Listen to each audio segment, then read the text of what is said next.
everybody. Welcome back to episode 89 of Talkoffamepod podcast with your host, Kyliemontigney. I'm so excited to have on hosts of Miguel and Holly, Miguel Fuller. Thanks so much for coming on. Thank you so much for having me. I feel very honored to be a part of your podcast fam. Thank you so much. So, what made you want to pursue Korean radio? Is there anything that kind of pushed you to pursue a career in radio or anything?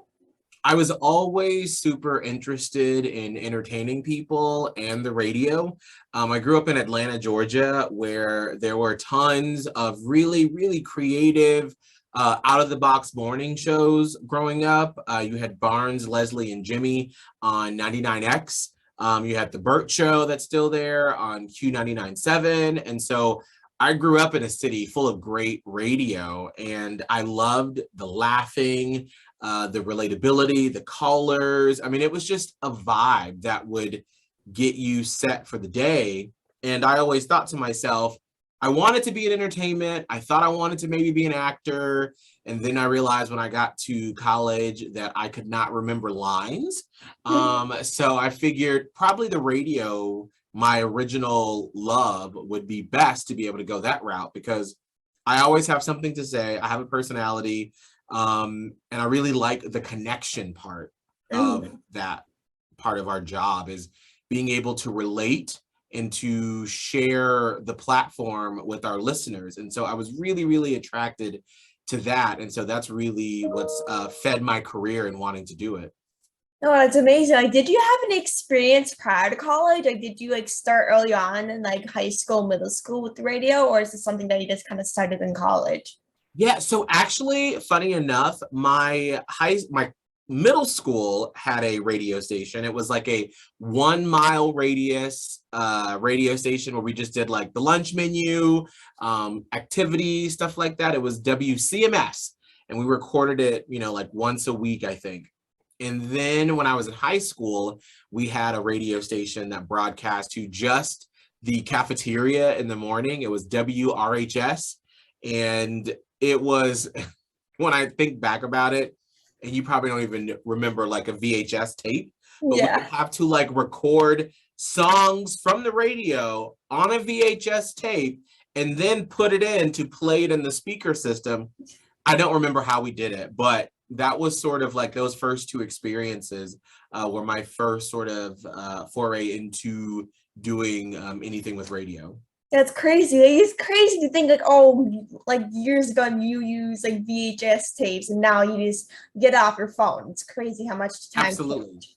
The technology has been really cool to see how much it's evolved and how it's made things easier, but it hasn't, and when I say easier, I mean the amount of things that you're touching and doing in the studio, but it hasn't lessened the workload. It's actually added on more to it, but it's also going back to that connection to people. It's made that connection even stronger because of all the technology we have. Exactly. So you were the host of Miguel and Holly, which ended a couple months ago, right? Yeah, so we were doing Miguel and Holly in Tampa, Florida on Hot 101.5. We did that for 7 years, and we decided to make the jump to iHeartMedia and to Charlotte. And so that was a really hard decision to make, to leave that radio station, the company, the city. We loved those people. We loved the fans and the fam that we had built with that radio station. But that's sort of one of the things that you have to, what we've all learned after the pandemic, is you have to start to make decisions for yourself. And we were both ready for a change. We were ready for a new challenge, for something different. And this opportunity came up and we said, this is probably going to sound like the craziest thing to people in the industry, but it's what's going to fulfill us and make us feel good. So we made the jump.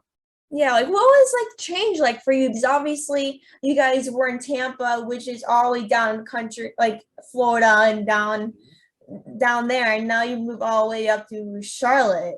What was the change move for you? Because obviously you live in Florida for a couple of years and then you make the move all the way to North Carolina, Charlotte, North Carolina. It was, so we've been in Florida since 2008. So we were there for a long time, just in Yeah. different parts of it. So getting used to a whole new state. I mean, and when we moved, it was February. So it was like kind of chilly in Florida, but it would still warm up in the afternoon. When we Mm-hmm. moved here, it was cold.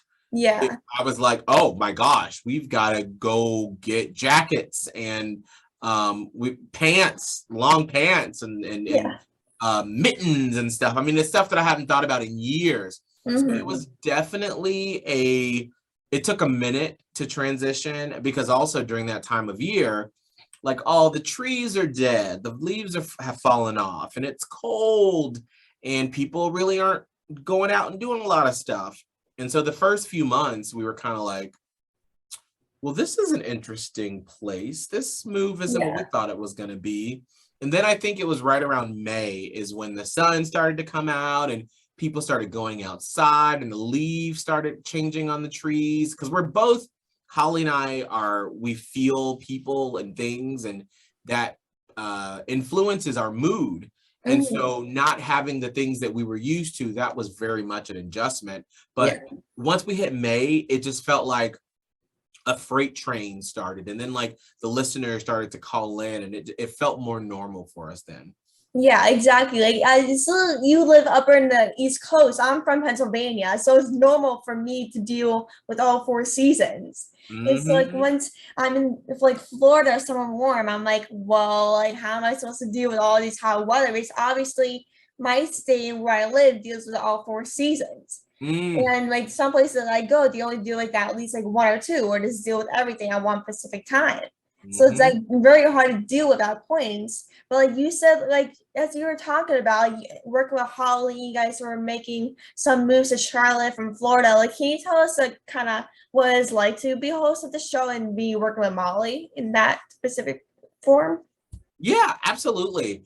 I think one of the cool things about Holly and I's relationship is that we've been together, working together for so long. So and it's had different forms. Like when we first started working together, we were on a show with another guy who was the host. I was the producer, and Holly was the second mic. And then as we've transitioned, we were on another show with four other people. And when we were in Tampa, we had a few producers that came with us, and then we had a producer co-host with us, Scott. So it's definitely been a learning experience for me going from a producer to a host role, and then Mhm. also sort of trying to help the producers we've had in the past that were sort of new to the industry to help train them up. And so it very much, I always say it's sort of like a project manager where Mhm. I'm sort of like the air traffic controller, and I set everyone else up on the show to fly off and Mhm. shine, and not to just sit and be one of those hosts that, hogs the mic time and I got to say everything and I've got to have the funny line. It's like, Yeah. no, no, no. I want to set everyone else, Holly, our producer now, Kelvin, and then you calling in. I want to make Mhm. sure that everybody is set up for success. Exactly. Like, what is that? Like, for instance, you said you're a producer, then you're switching to a host of a radio station. Like, wait, did you like do producing while radio hosting, or is it just kind of focusing on radio hosts as a whole? Yeah, so in today's radio, you wear a lot of hats. So back in the Mhm. day, you would have a host, a co-host, another co-host, and you'd have a phone screener to answer the calls. You'd have somebody to get audio for you. Then you'd have this and that. We've always worked with a very small staff, and it's just Yeah. us. So you just have to learn how to be very disciplined with your time, and you have Mhm. to learn how to delegate and how to have time management and always be on top of what's next. And especially with our type of show where we're always moving forward, there's always something going on next, that you have to always make sure that your roadmap is in place so you know exactly what's going on, where you're going, and that you have everything ready for the next break. So a lot of pre-preparation I've learned from my producing days that I've brought to being a host are super, super, super important. Yeah, exactly. Like, imagine like doing all of those things in one specific thing. Because for me, I do this all alone. I don't have any help. So imagine doing all the hosting, producing, editing and all those things by yourself in one specific time period. And obviously, I am still in high school. I am about to be a sophomore in high school. I'm literally only 15 years old. I can't do these all alone. Like, how did you kind of process doing things, having a lot of things to do and kind of process doing one thing at a time, trying to go on to different things? Because for me, personally, it's hard for me to like adjust, like getting all of these things to do and not having any motivation. Absolutely. It's all about time management. It's all about time management. I know that if I don't edit phone calls down, like as soon as we're done, I will edit some things that we're going to replay or play back tomorrow during the show. Whereas in the past, I'd be like, I'm tired. I'll wait till I get there in the morning. But then if I put it off, then when I get here in the morning, that's going to make me probably 10 or 15 minutes behind.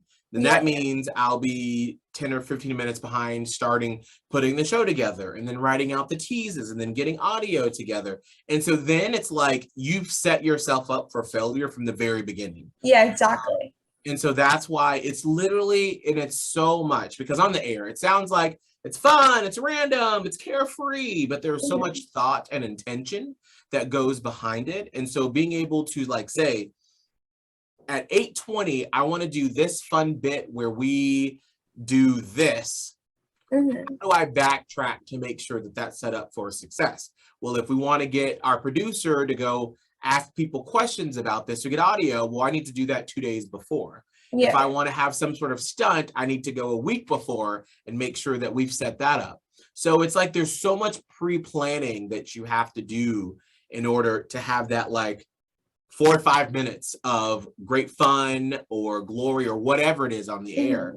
So a lot of it and so much of it is just pre-planning and plotting out where everything is going to be so you're not last minute. And then also too, it allows you, when you pre-plan that much, to be able to go loose. And if something happens that's fun and we're like, ooh, this story popped up today that we weren't expecting, even though I have this whole thing planned, we can move it to tomorrow. Let's go down this route, this rabbit hole, and see how this goes. Yeah. That's why pre-planning is just so important. Exactly. It's like, since like doing Miguel and Holly filming early in the morning, like how did you kind of manage waking up early for filming and dealing with your sleep schedule? You don't, and I haven't. After doing it for so long, there is never a day where you leave the studio going, oh, I feel refreshed. I feel so great. Yeah. No, you leave every day going, I'm so tired. I'm going to try to go to bed early today. I'm going to try to bed early today. So you just keep trying to go to bed early. So, and you also too just learn how to deal with it. Like I know that I can't schedule anything like between like 3 and 5. It's very rare you'll find me doing something for work because I know that's when my brain is just, I'm done. I need to like shut it down. And that's the other thing we've learned through the pandemic, and being able to say no and giving yourself that time, saying, I'm not a robot. I'm a creative being and I can't produce. I got to take a break and I got to reset. You got to be able to know your body and your mind to be able to do those sort of things. So you don't get used to it, but you find ways to deal with it. Yeah, exactly. Like, it's been like difficult for me, obviously, because I'm on summer break. I don't have school for a couple of months. So obviously I just want to stay up late and sleep in for whatever time I have off.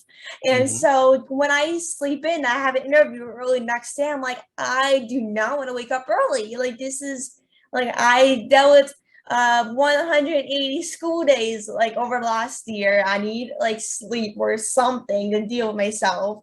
And obviously when I wake up to interview, I'm like, oh, I hate this. Like, why do I have to wake up early? And like, even though I love it, it's just hard to deal with like waking up early and dealing with your sleep schedule. Because obviously I wake up at 2 o'clock in the afternoon in terms of sleeping. So how am I supposed to deal with all that stuff while doing interviews early in the day? Well, I think you have to put together what's important.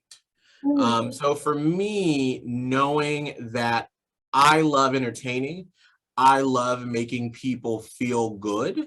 So I know that to do this job and to do it well, I have to be rested and I've got to get my sleep.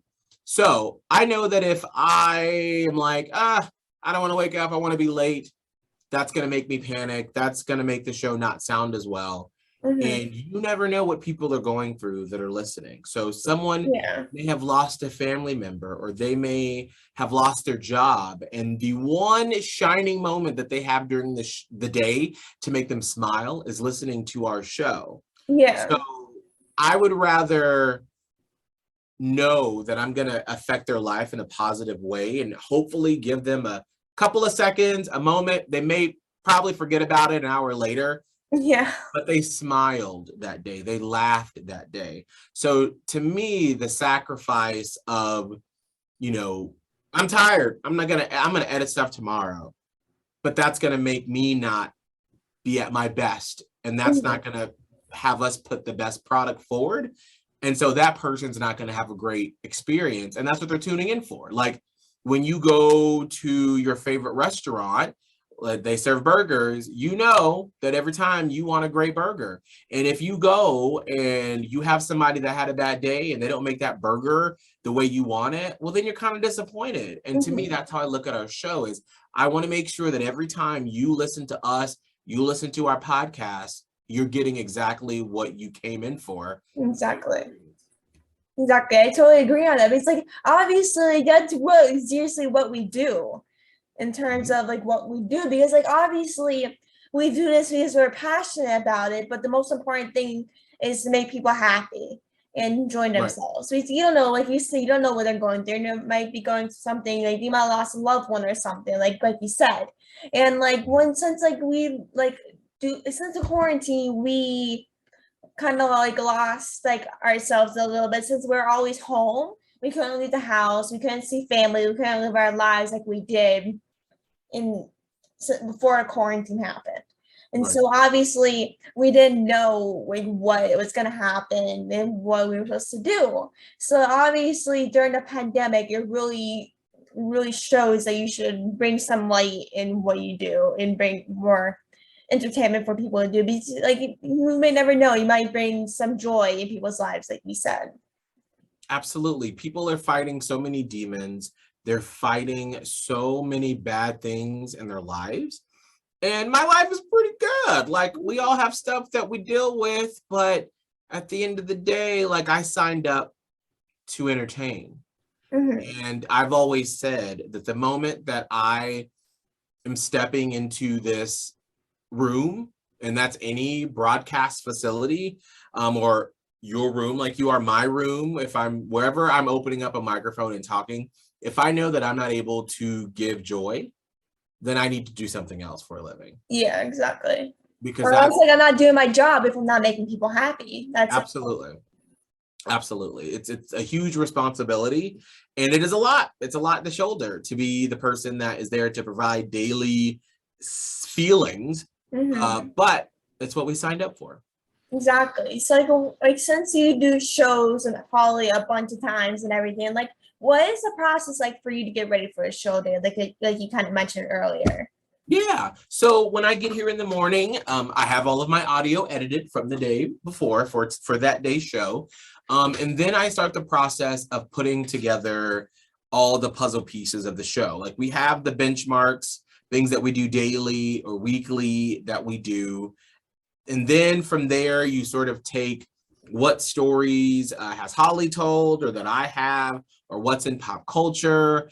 Did anything happen overnight? And then you start to put the pieces together for the show. And then I start writing out teases for the show for segments that are coming up. And then I start to say, what are some social media elements for this? If we're talking about XYZ, is there anything social media wise that can go with that to sort of enhance the experience of the segment? And so then I sort of start to get all of that together.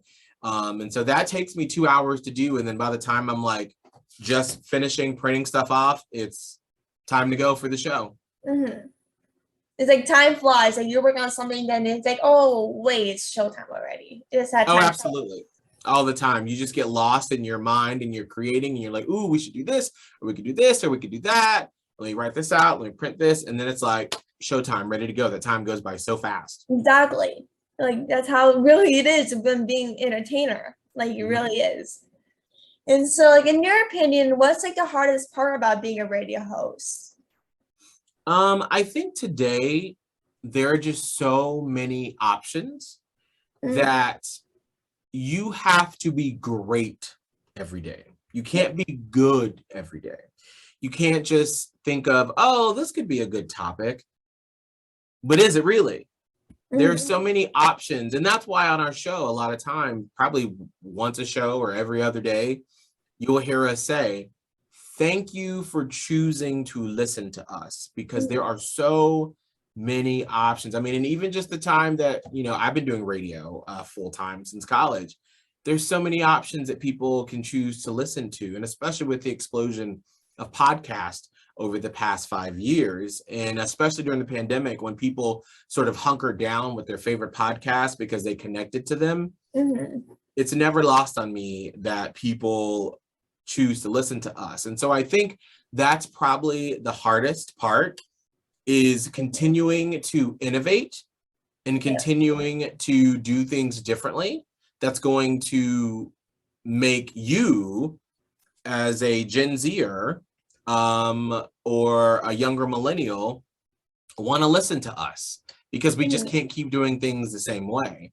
And so just always trying to be great every day and staying on top of, is this what people want to hear? Is this interesting to them? Because it can't just be interesting to me. It's got to be interesting for you listening. So making sure that you're always balancing all of those things. That's probably one of the hardest parts of the job, and waking up early in the morning. Yeah, 100%. Like that's like the hardest part for me. Like I'm not a morning person or neither a night person. Like I just don't like it for some reason. Even though I love what I do, I just on my free time, I'm like, well, like I don't want to wake up early. It's like the hardest part about what we do. So wake up early in our schedule. Like, come on. It's true. It is a difficult thing.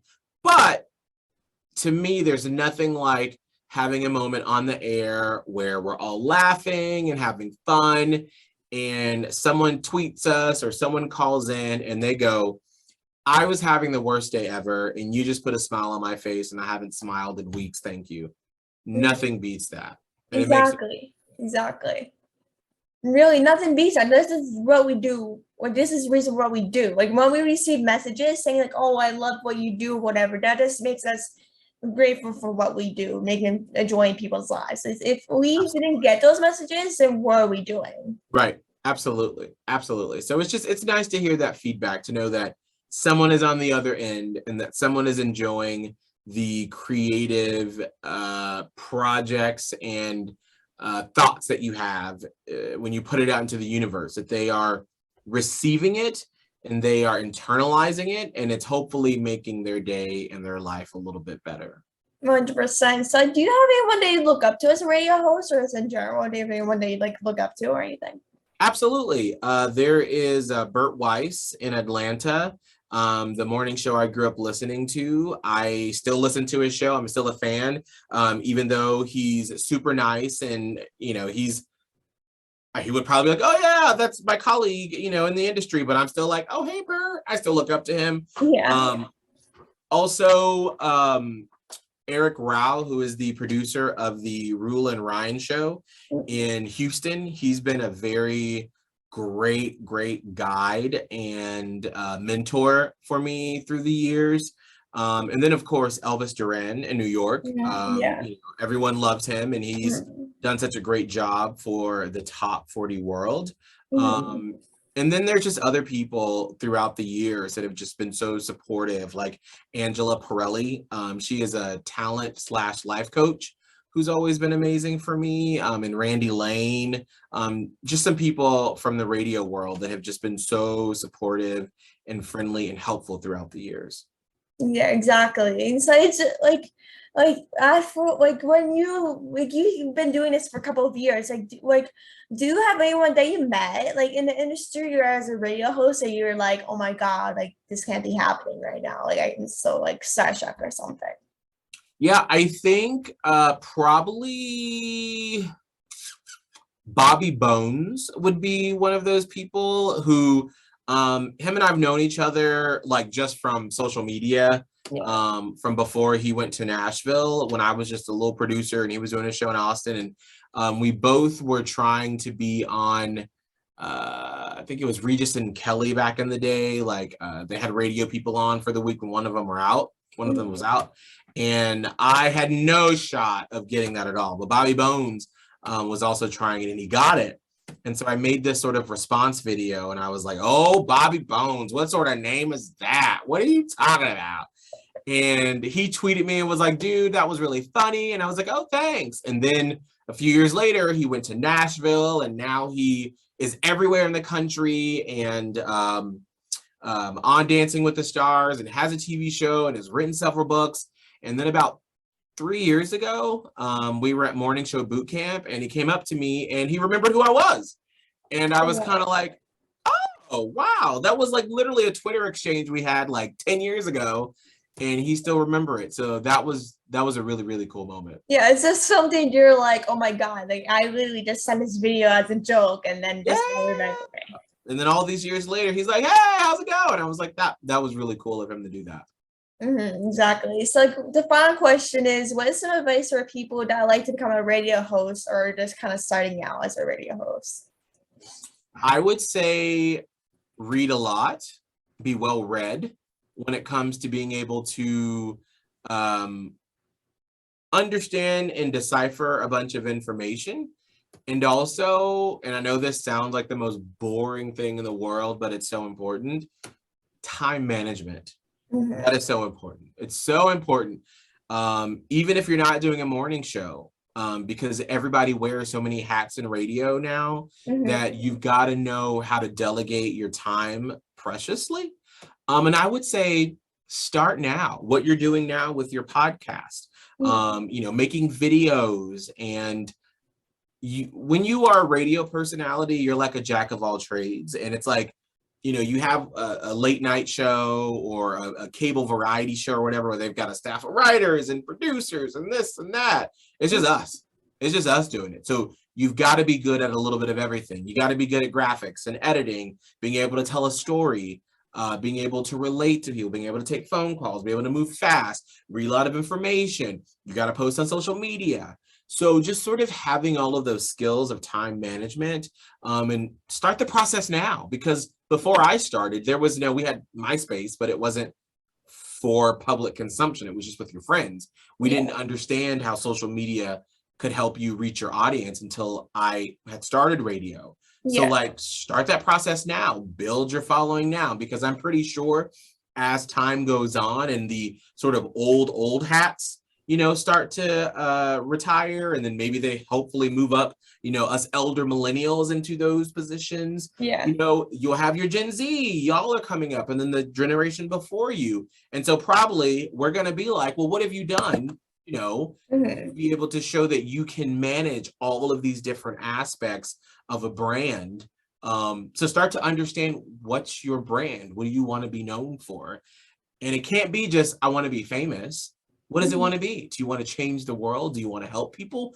Do you want to make people laugh? What is it that you want to do? Because as we get older and as media starts to splinter even more, you're going to want to be known for something. And that's how you're going to punch through and build an audience, is being known for something. So why not work on it now? Exactly. Change really starts today if you really want to pursue what you want to pursue, especially now. Really, 2022 is really almost around the corner and ending. So it really is the time today is to change the world. Exactly. Absolutely. 100%. And so thank you so much for jumping on the podcast. It was so great speaking with you. I had such a blast talking with you. And where can people find you on social media if you want to connect with you or anything? Yeah, at Miguel Fuller on Insta, on TikTok, and then there's Miguel and Holly, our show page on Instagram and Twitter as well. And if you still use Facebook, which you probably don't, Facebook.com/Radio Miguel for us old hats who still like that sort of thing. Yeah, exactly. So thank you so much for coming on again, and we'll definitely speak soon for sure. Thank you so much. Thank you. Absolutely. Talk to you soon. Bye-bye.